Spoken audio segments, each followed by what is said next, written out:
Beliau juga Nabi Musa alaihissalam tampaknya juga tidak begitu menguasai daerah yang lain selain daerah kekuasaan atau daerah nubuah beliau. Kenabian beliau memang ada daerah tempat beliau menyampaikan wahyu dari Allah Subhanahu wa taala, kan ada batas-batasnya, masing-masing nabi punya daerah di mana mereka menyampaikan wahyu dari Allah Subhanahu wa taala. Dan dari yang kita jumpai dari kisah yang sudah kita bahas pada pertemuan yang lalu, juga dari ayat-ayat ini, Nabi Musa sepertinya kurang mengenal tempat di mana Al-Khadir berada. Begitu juga kurang mengenal Al-Khadir juga, meskipun masyarakat sekitar mengenalinya. Nanti akan kita lihat di redaksi ayat-ayat berikutnya.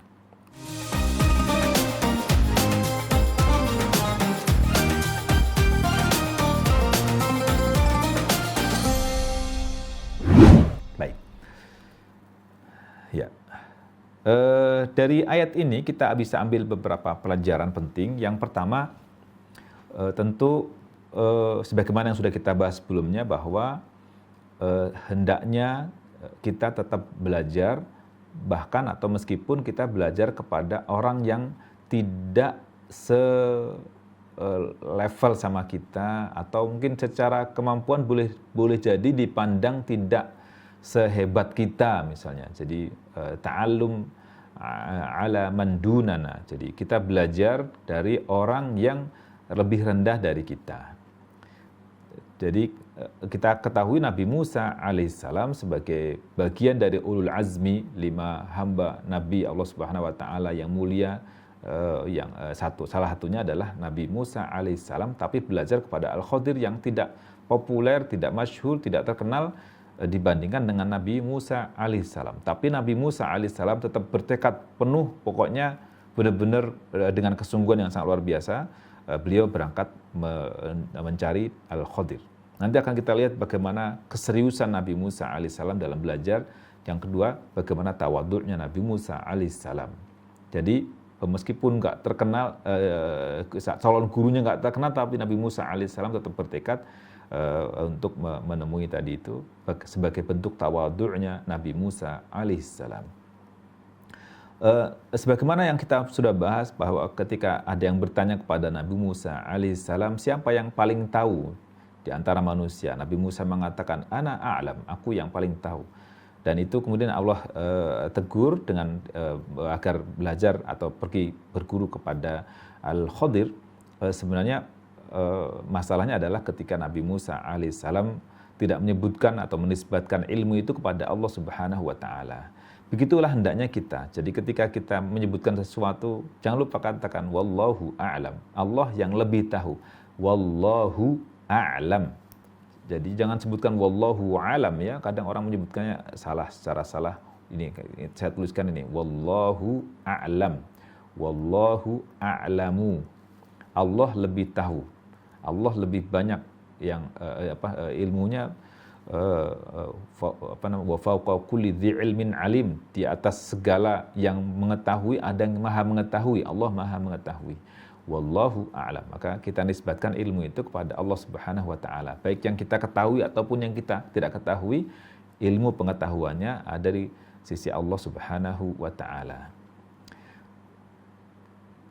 Jadi tawadhu'nya Nabi Musa, belajar kepada Al-Khadir yang tidak terkenal, kemudian juga pelajaran yang lainnya menisbatkan ilmu atau menyandarkan ilmu kepada Allah Subhanahu wa taala. Jangan sampai nanti tergelincir seperti Qarun yang mengatakan innama utituhu ala ilmin indi. Ketika ia mendapat kekayaan yang berlimpah itu, dia mengatakan itu aku raih karena ilmu yang ada pada diriku, kata Qarun.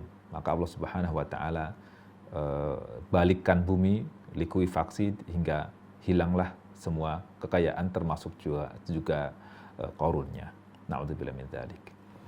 Lalu pelajaran yang lainnya di sini pentingnya kita mengambil sahabat dekat, dalam bahasa sekarang mungkin bestie atau apa ya gitu ya. Jadi sahabat dekat yang bukan sekadar menjadi pelayan, tapi ini sahabat dekat sebagai tempat sharing, juga mendampingi dalam perjalanan, juga bertukar pikiran, bermusyawarah tentang suatu perkara yang penting. Juga mungkin belajar juga dari dia juga belajar dari kita gitu.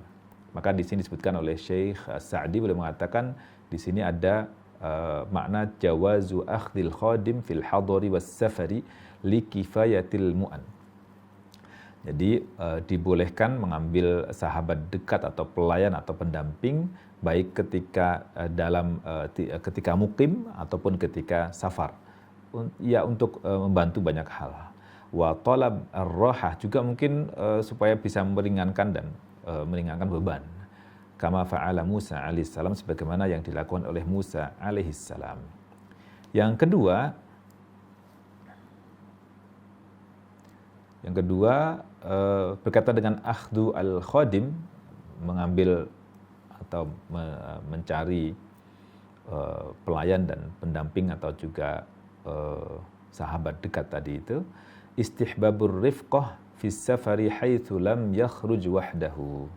Dianjurkan untuk mencari pendamping dalam perjalanan. Ketika musafir hendaknya ada pendamping, lam yakhruj wahdahu, tidak keluar sendirian, bal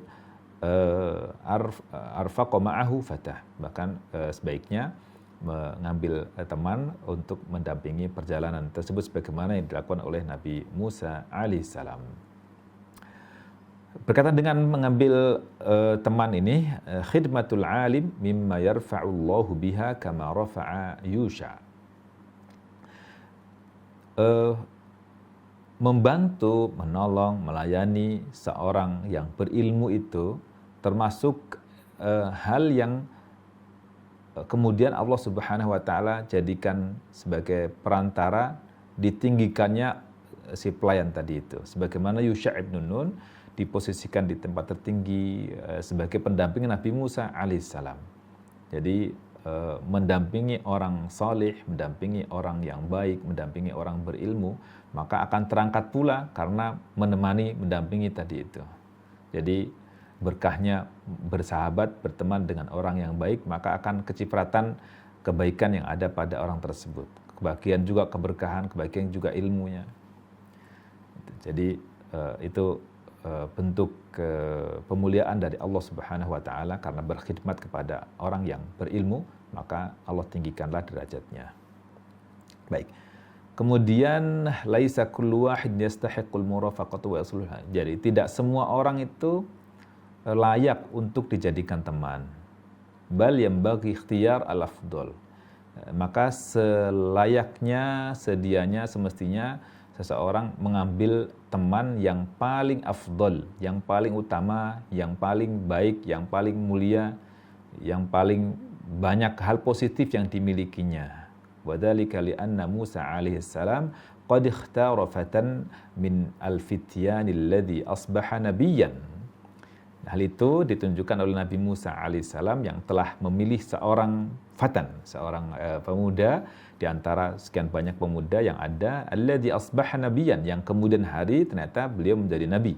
Ini disebutkan dalam beberapa literatur bahwa Yusha ibn Nun juga adalah nabi, tapi nabi yang menyampaikan apa yang dibawa oleh Nabi Musa alaihissalam, tidak membawa risalah baru, tidak membawa pesan baru dari Allah Subhanahu wa taala, yakni Yusha alaihissalam, Yusha ibn Nun.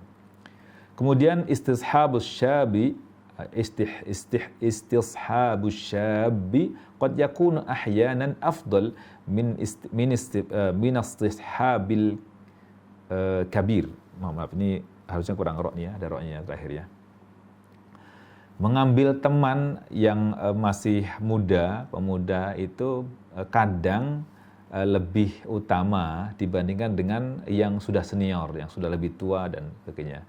Mungkin di banyak kesempatan, banyak hal yang bisa dilakukan oleh orang muda dibandingkan dengan orang tua. Entah energisitasnya atau entah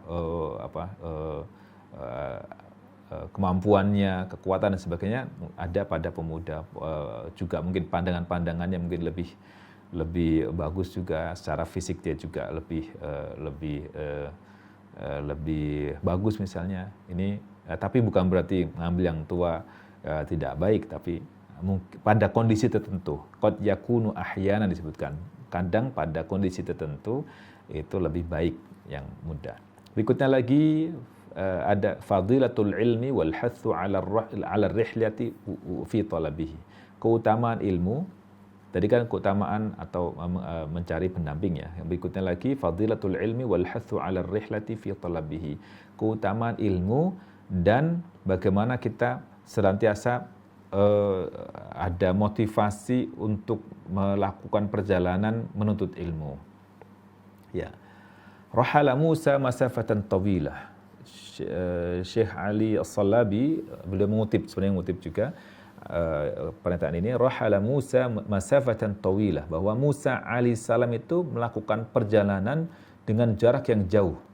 Rahala rihlatan, melakukan rihlah perjalanan yang panjang. Wa laqiyan nasaba fi talabil ilmi. Nabi Musa alaihissalam juga merasakan betapa beratnya dan susahnya perjalanan menuntut ilmu. Ya, kita tentu sebagai para penuntut ilmu kita merasakan beratnya, merasakan susahnya. Ya mungkin boleh jadi tempat enak, fasilitas ada, tetapi namanya menuntut ilmu harus menghafal, harus mempelajari, harus memahami dan lain sebagainya, itu juga bentuk perjuangan yang berat kan gitu. Artinya nggak mungkin orang tiba-tiba dapat ilmu, tiba-tiba nggak belajar terus kemudian pinter, dia dapat berbagai pengetahuan, nggak mungkin kan. Maka perlu perjuangan di situ. Wa fi dzalika dalilun ala fadilatil ilmi. Dari ayat yang tadi itu, ini menunjukkan keutamaan ilmu. Pertama, keutamaan ilmu. Wal hathi ala rihlati fi talabihi, dan juga memberikan motivasi, penyemangat untuk melakukan perjalanan panjang meskipun panjang dalam rangka menuntut ilmu, mencari ilmu itu. Waqtinam liqa al-fuddala wal ulama. Juga memanfaatkan waktu, kesempatan untuk bertemu dengan orang-orang mulia, para ulama. Ya, bertemu langsung, bisa berkomunikasi, bisa diskusi dengan para ulama, itu suatu yang sangat berharga. Artinya kita manfaatkan untuk bisa bertanya, kita bisa sharing, bisa diskusi dan lain sebagainya. Kita jadikan mereka para guru-guru kita yang bisa mentransfer ilmu kepada kita. Kita juga teladani bagaimana kemuliaan akhlak mereka. Wa in ba'udat aqtaruha, meskipun jaraknya, tempat tinggalnya jauh dari tempat kita. Wa dzalika kana da'bus salafis shalih, dan itu merupakan kebiasaan yang dilakukan oleh para pendahulu kita salafus salih. Imam Al-Bukhari menyebutkan warahala Jabir ibn Abdullah masirata syahrin ila Abdullah ibn Unais fi hadithin, bahwa Jabir bin Abdullah, kita ketahui Jabir ini adalah salah satu muridnya Ibnu Abbas radhiyallahu anhuma. Jabir mufassir kalangan tabi'in, yang beliau sebutkan di sini berjalan dalam perjalanan jalan kaki selama 1 bulan untuk menemui Abdullah bin Unais demi 1 hadis. Untuk dapat 1 hadis saja, ternyata beliau harus berjalan kaki selama 1 bulan mencari kesahihan hadis itu atau memastikan suatu hadis, 1 hadis saja. Ini menunjukkan bahwa para ulama kita pada masa itu melalui perjalanan panjang dan sulit ya. Sulit, berat gitu. Fasilitas yang terbatas, alat tulis terbatas, transportasi terbatas, tempat tinggal terbatas, buku terbatas. Tapi mereka benar-benar berjuang untuk bisa ketemu mereka, para ulama-ulama mulia itu. Maka Masya Allah, kalau kita coba bayangkan bagaimana mereka menulis buku sampai berpuluh-puluh jilid misalnya. Bagaimana mereka mendapatkan ilmu dan kemudian dikumpulkan sampai jadi buku, itu perjuangan yang sangat luar biasa. Sekarang kita ada komputer, ada sarana, internet, segala macamnya, tapi kita nggak bisa sehebat mereka, Masya Allah. Itu bentuk keberkahan dan mereka, Allah karuniakan suatu kelebihan pada mereka itu, Masya Allah. Semoga Allah Subhanahu Wa Taala jadikan kita hamba-hamba yang bisa meneladani mereka, dan Allah Subhanahu Wa Taala karuniakan pahala berlimpah untuk mereka, para pendahulu kita semuanya. Amin ya rabbal alamin. Baik. Selain tadi fadilatul ilmi, keutamaan ilmu, dan juga bagaimana kita hendaknya tersemangati untuk senantiasa menuntut ilmu, sebagaimana Nabi Musa alaihissalam bertekad pokoknya harus ketemu dengan Al-Khadir untuk belajar. Gitu. Meskipun sayang sekali perjalanan Nabi Musa alaihissalam dengan Al-Khadir itu sangat singkat, tapi Masya Allah syarat dengan makna ya. Jadi lebih tepatnya mungkin ilmu kehidupan dibandingkan dengan ilmu teoritis, tapi ilmu kehidupan yang banyak yang tidak ketahui oleh orang lain, Masya Allah. Baik, berikutnya tahammulut ta'ab wal ana li talabil ilmi. Kita ketika menuntut ilmu itu pasti akan menanggung beban yang berat dan kesulitan. Ya. Jadi ada beban berat dan kesulitan ketika menuntut ilmu.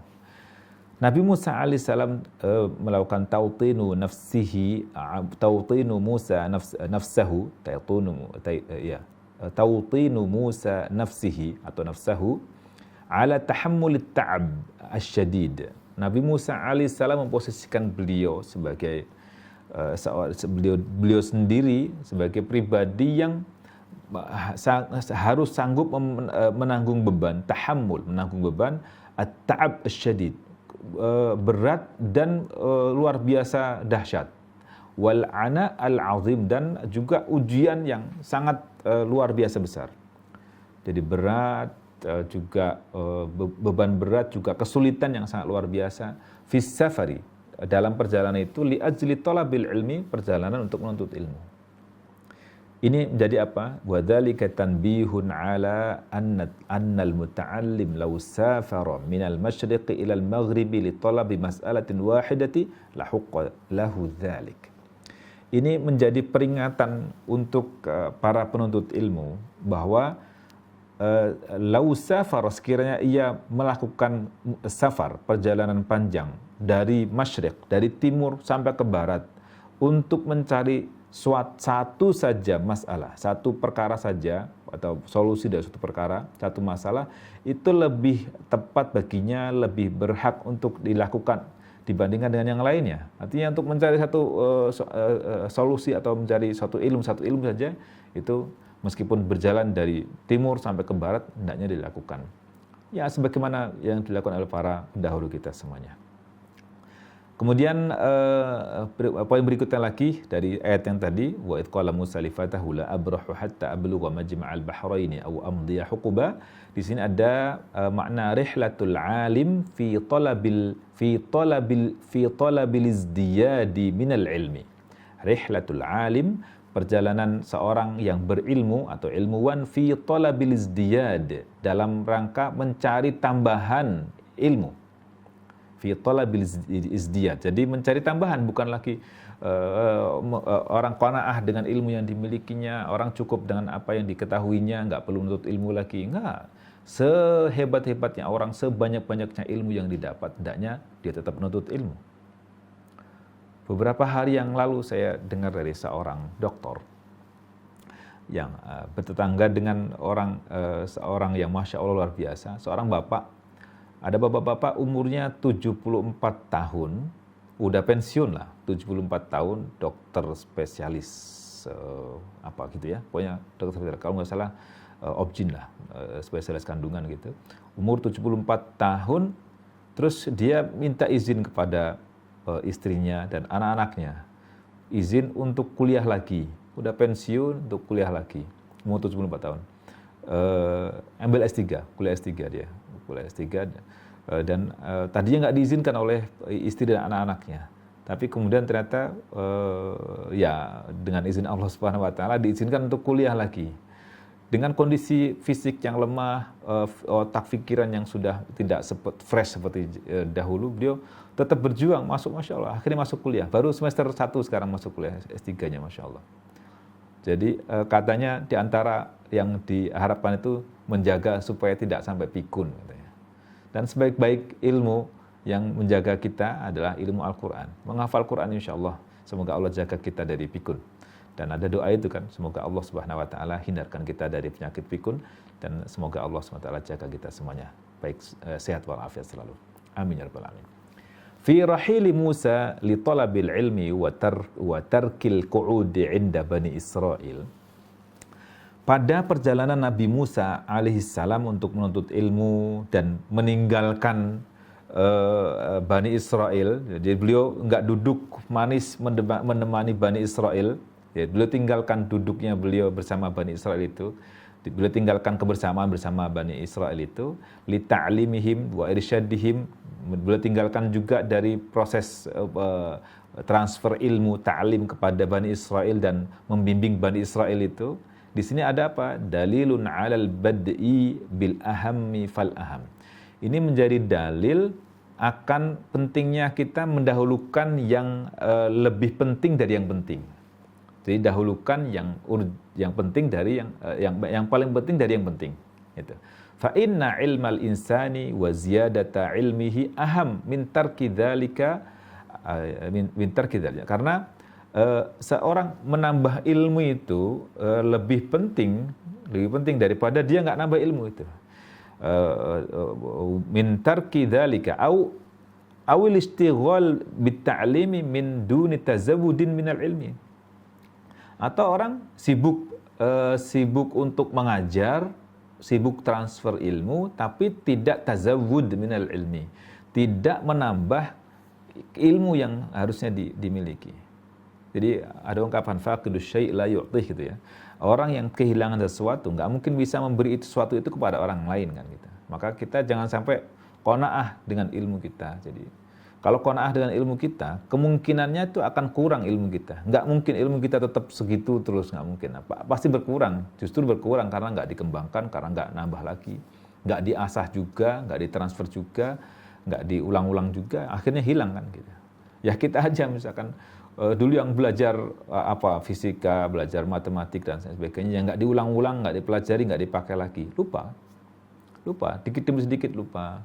Jangankan itu, nama-nama aja, nama-nama teman kita, teman dekat kita yang lama nggak ketemu, lama nggak tersebut, pun kita juga pelan-pelan lupa siapa namanya, mungkin wajah masih ingat tapi lupa. Ya, itu makanya perlu mengasah terus dan menambah lagi, perlu tazawud minal ilmi. Jadi al-istighal bit ta'allum min duni tazawud minal ilmi itu jadi jangan sampai kita sibuk ngajar tapi kita nggak menambah ilmu.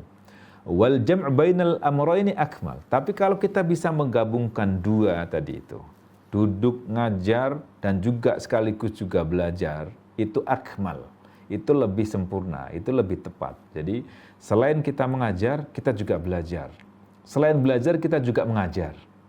Jadi selain kita mengajar, kita juga belajar. Selain belajar, kita juga mengajar. Jadi dari ilmu yang kita sudah miliki, kita transfer tadi itu, kita tambah lagi. Dan dari kita yang belajar tambah itu, maka kita akan mendapatkan berkah tadi itu.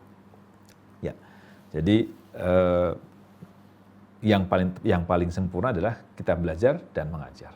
Kita mengajar dan belajar, gitu ya. Baik.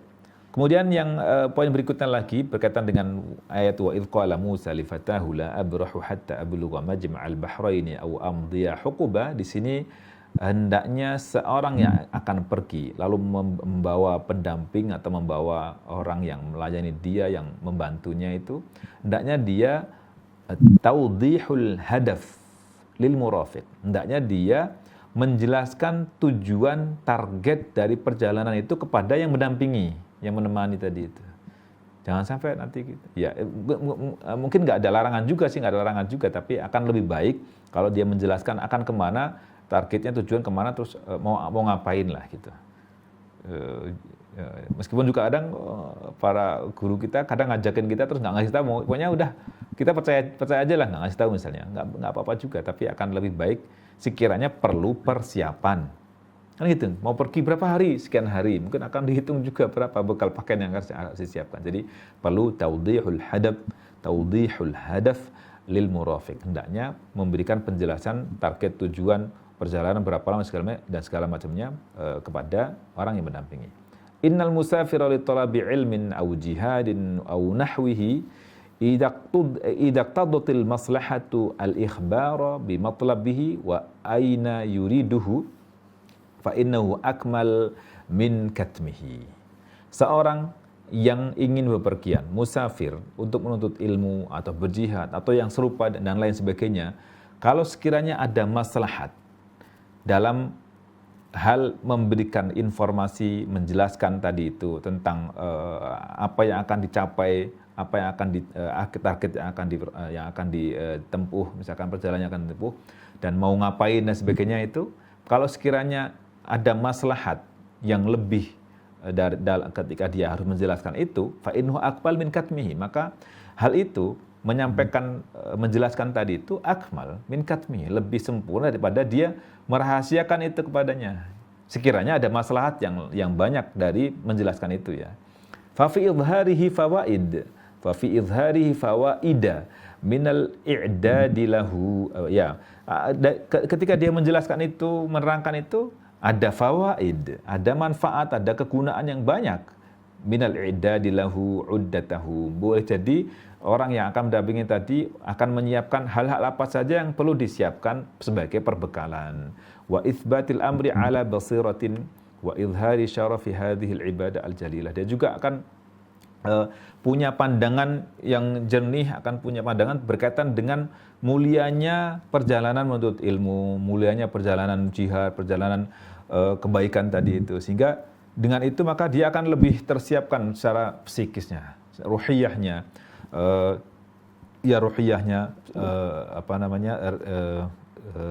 spiritualnya juga tersiapkan, sehingga akan bisa mengukur sejauh apa bekal yang harus dimiliki untuk melakukan perjalanan tadi itu. Baik, jadi bekalnya bukan hanya bekal materi, tapi juga materi, bekal fisiknya, bekal spiritualnya, bekal mentalnya, itu harus disiapkan semuanya kan gitu.